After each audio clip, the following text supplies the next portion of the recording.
বৈশাখের শুরুতেই দেশের বিভিন্ন অঞ্চলে স্বস্তির বৃষ্টি হলেও আবহাওয়া পরিস্থিতিতে গরমের দাপট কমছে না। সর্বোচ্চ তাপমাত্রা ৩৯ ডিগ্রি সেলসিয়াস ছুঁয়েছে। এই অবস্থায় কয়েকটি জেলার উপর দিয়ে মৃদু থেকে মাঝারি তাপপ্রবাহ বয়ে যাচ্ছে। তবে একই সময়ে কিছু অঞ্চলে বৃষ্টি অথবা বজ্রসহ বৃষ্টি হওয়ার সম্ভাবনাও রয়েছে বলে জানিয়েছে আবহাওয়া অধিদপ্তর। বিস্তারিত প্রতিনিধিদের পাঠানো তথ্য ও চিত্রের ডেস্ক রিপোর্টে।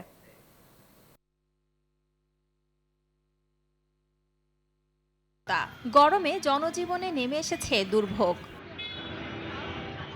চুয়াডাঙ্গায় মৃদু থেকে মাঝারি তাপপ্রবাহ বয়ে চলেছে। রোববার বেলা ১২টায় তাপমাত্রা রেকর্ড করা হয়েছে ৩৩.৫ ডিগ্রি সেলসিয়াস। গরমে হাঁসফাঁস অবস্থা মানুষের। এক সপ্তাহ ধরে যেভাবে গরম পড়তেছে তাতে করে আমাদের জনবলের খুব কষ্ট হচ্ছে। আমাদের ফ্যামিলি নিয়ে আমরা বসবাস করতে পারছি না।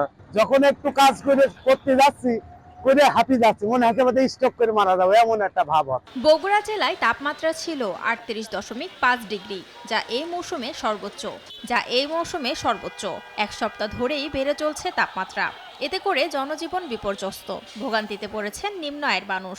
গরমে আরো অসুখ বেশি হচ্ছে, অসুখ তো হয়ে গেছে, গরমে ছোট মানুষ আদা মরা।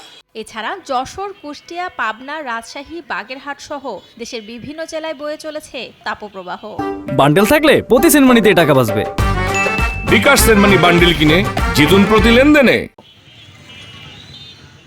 এদিকে উত্তরবঙ্গের জেলা লালমনিরহাট, দিনাজপুর, রংপুরে কালবৈশাখী ঝড়ে ঘরবাড়ি, গাছপালা সহ ফসলের ব্যাপক ক্ষতি হয়েছে।